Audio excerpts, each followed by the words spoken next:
अस्सलाम वालेकुम रहमतुल्लाहि व बरकातुहू। तुर्किया में बल्दियाती चुनाव हुआ है और इस लोकल चुनाव में रजब तय्यिप एर्दोगान की पार्टी को शिकस्त का सामना करना पड़ा है। दूसरी तरफ मुस्तफ़ा कमाल अतातुर्क की पार्टी या वहाँ की सेकुलर पार्टी को जीत मिली है और पिछले 70 सालों में पहली मरतबा वहाँ की सेकुलर पार्टी, जिसको CHP कहा जाता है, ने इतनी बड़ी कामयाबी हासिल की है, उसको इतना ज़्यादा वोट मिला है। दूसरी तरफ 22 सालों बाद पहली मरतबा रजब तय्यिप एर्दोगान की AK पार्टी कह लीजिए, जस्टिस एंड डेवलपमेंट पार्टी कह लीजिए, को हार का सामना करना पड़ा है। तुर्किया के तमाम बड़े बड़े शहरों में मेयर के चुनाव में रजब तय्यिप एर्दोगान की पार्टी को हार का सामना करना पड़ा है और सेकुलर पार्टी ने जीत हासिल कर ली है। तुर्किया का सबसे बड़ा तारीखी और इक़्तिसादी शहर इस्तांबुल को माना जाता है और इस्तांबुल में भी लगातार मेयर के इलेक्शन में दूसरी मरतबा रजब तय्यिप एर्दोगान के उम्मीदवार को हार मिली है और CHP या सेकुलर पार्टी के उम्मीदवार को जीत मिली है। पिछले चुनाव में भी रजब तय्यिप एर्दोगान की पार्टी को हार का सामना करना पड़ा था, दोबारा चुनाव कराया गया, दोबारा भी जीत नहीं मिल सकी और इस मरतबा के चुनाव में भी इस्तांबुल में रजब तय्यिप एर्दोगान के उम्मीदवार को जीत नहीं मिल सकी। इसी तरह तुर्किया का दूसरा बड़ा शहर अंकारा है, जो तुर्किया की राजधानी भी है, वहाँ भी रजब तय्यिप एर्दोगान के उम्मीदवार को इस मरतबा लगातार हार का सामना करना पड़ा है। इज़मिर तुर्किया का बड़ा शहर है, तारीखी इलाका माना जाता है, वहाँ भी रजब तय्यिप एर्दोगान के उम्मीदवार को जीत नहीं मिल सकी। तुर्किया के तकरीबन 13 बड़े शहरों में CHP यानी सेकुलर पार्टी ने जीत हासिल की है, जबकि सिर्फ 11 बड़े शहरों में ही AK पार्टी को जीत मिल सकी है और ये 11 बड़े शहर भी उन शहरों के मुकाबले में छोटे शहर माने जाते हैं। इसके अलावा सूबों में, कस्बों में, टाउन में भी ज़्यादातर जीत CHP को मिली है। अब तक जो रिजल्ट आए हैं, जो तुर्क मीडिया की रिपोर्ट है, उसके मुताबिक CHP या सेकुलर पार्टी ने तकरीबन 38% से ज़्यादा वोट हासिल किया है, जबकि रजब तय्यिप एर्दोगान की पार्टी को सिर्फ 35% ही वोट मिल सका। 3% की बढ़तरी के साथ CHP ने पिछले 70 सालों में इतनी बड़ी कामयाबी हासिल की और रजब तय्यिप एर्दोगान पीछे चले गए और पिछले 22 सालों में पहली मरतबा ऐसा हुआ है। ख़ासतौर पर यह सवाल उठाया जा रहा है कि रजब तय्यिप एर्दोगान, जिनकी सियासत का आगाज़ ही इस्तांबुल से हुआ था, वो पहले इस्तांबुल के मेयर बने, वहाँ उन्होंने कामकाज कराया, लोगों ने भरोसा किया और फिर वो आगे बढ़ते रहे, कभी पीछे मुड़कर एर्दोगान ने नहीं देखा। तुर्किया की जनता ने हमेशा उनको आगे बढ़ाया। रजब तय्यिप एर्दोगान पहले मेयर बने, फिर वज़ीर आज़म बने, फिर सदर बने और वो दुनिया में सबसे ज़्यादा लंबे अरसे तक हुकूमत में रहने वाले शख्स बन चुके हैं। ऐसे में अब उनकी पार्टी को हार का सामना करना पड़ रहा है, जिसकी वजह से लगातार तनकीद हो रही है, सवालात पूछे जा रहे हैं, वजह पर बहस हो रही है। पहले हम आपको ये बताते हैं कि कहाँ कितने लोगों को जीत मिली, कितना फ़ीसद वोट मिला। TRT ने जो अपनी रिपोर्ट में लिखा है उसके मुताबिक तुर्किया में 81 सूबे हैं, 973 डिस्ट्रिक्ट यानी अजला है और 390 कस्बा है। इन सब पर चुनाव हुआ। इसके अलावा जो बड़े बड़े शहर है वहाँ मेयर का इलेक्शन हुआ। 81 सूबों में से ज़्यादातर में जीत मिली है CHP को। इसी तरह अजला में भी ज़्यादातर जीत मिली है CHP को और कस्बों में भी ज़्यादातर जीत मिली है CHP को और हर जगह रजब तय्यिप एर्दोगान का जो ग्राफ है वो कम है और यही लोगों में बेचैनी की वजह बनी हुई है। इसके अलावा जो बड़ा शहर वहाँ का इस्तांबुल माना जाता है, इस्तांबुल में वहाँ के साबिक मेयर अकरम इमाम ओलो ने 50% वोट हासिल किया, इस तरह उनकी जीत हुई है। दूसरी तरफ रजब तय्यिप एर्दोगान की जस्टिस एंड डेवलपमेंट पार्टी के उम्मीदवार थे मर्रात किराम, ये वहाँ के वजीर भी रह चुके हैं, इनको सिर्फ 40% ही वोट मिल सका। एर्दोगान ने लगातार इनके लिए कैंपेन किया था, मुहिम चलाई थी, लेकिन कामयाबी नहीं मिल सकी। तुर्किया का दूसरा बड़ा शहर अंकारा है, जो वहाँ की राजधानी है, उसको अब दिल्ली की तरह कह सकते हैं। वहाँ CHP यानी सेकुलर पार्टी के उम्मीदवार मंसूर वाश को 60% वोट मिला और इतनी बड़ी जीत उनको मिली। दूसरी तरफ AK पार्टी के उम्मीदवार तुर्गुत अल्तनोक को सिर्फ 32% वोट मिला, तो ये बहुत बुरी हार का सामना करना पड़ा है। तुर्किया का तीसरा बड़ा शहर इज़मिर माना जाता है।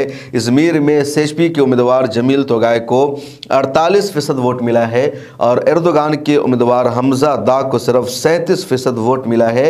इफ्तिखार गिलानी ने अपनी एक पोस्ट में बताया कि तुर्किया में तकरीबन 22 से ज़्यादा सूबों में CHP को जीत मिल रही है, जबकि रजब तय्यिप एर्दोगान को जिन सूबों में जीत मिली है उसकी तादाद 16-17 के करीब है। इसी तरह 15 से ज़्यादा बड़े शहरों में CHP के उम्मीदवार आगे हैं, उनको जीत मिल रही है, जबकि रजब तैयब एर्दोगान के उम्मीदवार को सिर्फ 11 शहरों में जीत मिल रही है। इसी तरह ज़्यादातर टाउन्स में भी उनकी जीत हो रही है।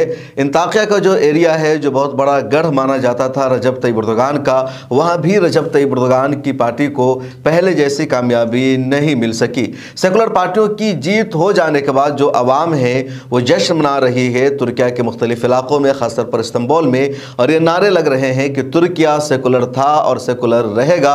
दूसरी तरफ जो इस्लाम दुश्मन अनासिर है, जो इस्लाम मुखालिफ पार्टी है, वो ममालिक जो तुर्किया में रजब तैयब एर्दोगान के बढ़ते इक़्तिदार के बाद या उन्होंने जिस तरह इस्लाम को आगे बढ़ाया, सेकुलरिज्म को पीछे छोड़ा, लिबरलिज्म को पीछे छोड़ा, तो तमाम ममालिक इस जीत पर जश्न मना रहे हैं।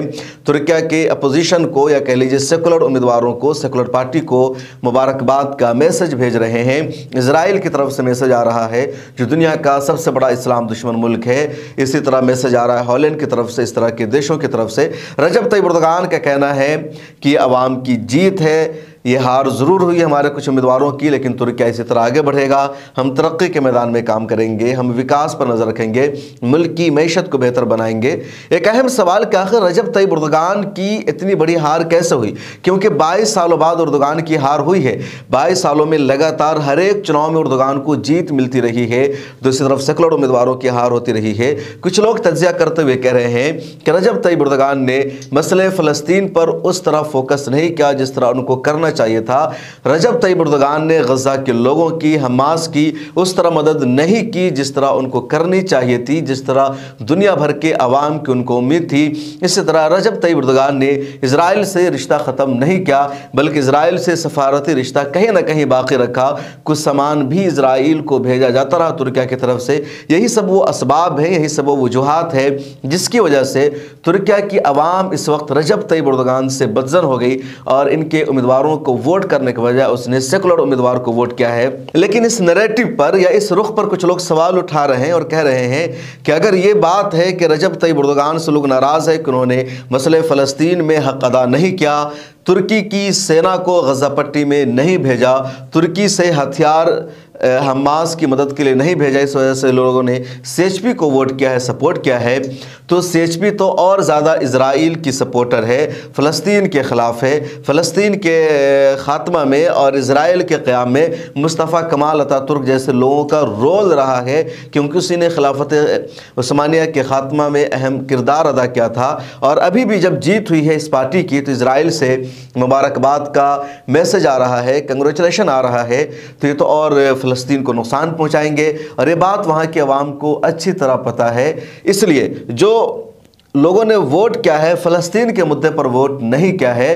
तुर्किया के अवाम को फ़लस्तीन के मुद्दे से भी इस तरह की दिलचस्पी नहीं है, बल्कि इन लोगों ने महंगाई पर, मईशत पर, बेरोज़गारी पर वोट किया है, क्योंकि तुर्किया में महंगाई बढ़ती जा रही है, बेरोज़गारी बढ़ती जा रही है और तैयब एर्दोगान पर पिछले तकरीबन 25-30 सालों से लोगों ने भरोसा किया है। इसलिए अब वो लोग कहीं ना कहीं तब्दीली चाह रहे हैं और इसी तब्दीली के पेश नज़र इन लोगों ने इस मरतबा रजब तैयब एर्दोगान की पार्टी को वोट देने के बजाय किसी दूसरी पार्टी को वोट किया है, ताकि ये लोग कुछ कर सके। इस वीडियो में इतना ही। रजब तैयब एर्दोगान की बल्दियाती चुनाव में हार की क्या वजह रही, किस वजह से उनके उम्मीदवारों को पहले की तरह जीत नहीं मिल सकी, वोट नहीं मिल सका, इस पर हम तुर्किया के कुछ जर्नलिस्ट से भी बातचीत करेंगे और इंटरव्यू लेकर के आएंगे। इस वीडियो में इतना ही। आपसे दरखास्त है मिल्लत टाइम्स को फाइनेंशियली सपोर्ट कीजिए, डिस्क्रिप्शन में अकाउंट की तफसील मौजूद है। अस्सलाम वालेकुम वरहमतुल्लाहि वबरकातुहू। आप सब जानते हैं कि इस ज़माने में सोशल मीडिया की किस कदर गैर मामूली अहमियत है और ग़ालिबन आप में से बहुत से भाई बहन इससे भी वाकिफ़ होंगे कि मिल्लत टाइम्स सोशल मीडिया के दायरे में बहुत नुमाया नाम है, बहुत ही पुरखुलूस खिदमत अंजाम दे रहा है। मेरी मालूमात के मुताबिक किसी जमात, किसी मसलक, किसी बिरादरी, किसी मखसूस मकतब फ़िक्र से वाबस्तगी के बग़ैर मिल्लत की नुमाइंदगी कर रहा है मिल्लत टाइम्स। और मैं चाहता हूँ कि ये चैनल भी तरक्की करे। मैं मिल्लत टाइम्स के ज़िम्मेदार मौलाना शम्स तबरेज़ क़ासमी ने एक अपील की है, मैं उसकी पूरी तायीद करता हूँ। आप हज़रात इस माह मुबारक में इस चैनल की माली इमदाद करें। यकीनन ये कार खैर में आपका शरीक होना तसव्वुर किया जाएगा। बहुत शुक्रिया, जज़ाकुमुल्लाह। अस्सलामु अलैकुम व रहमतुल्लाह।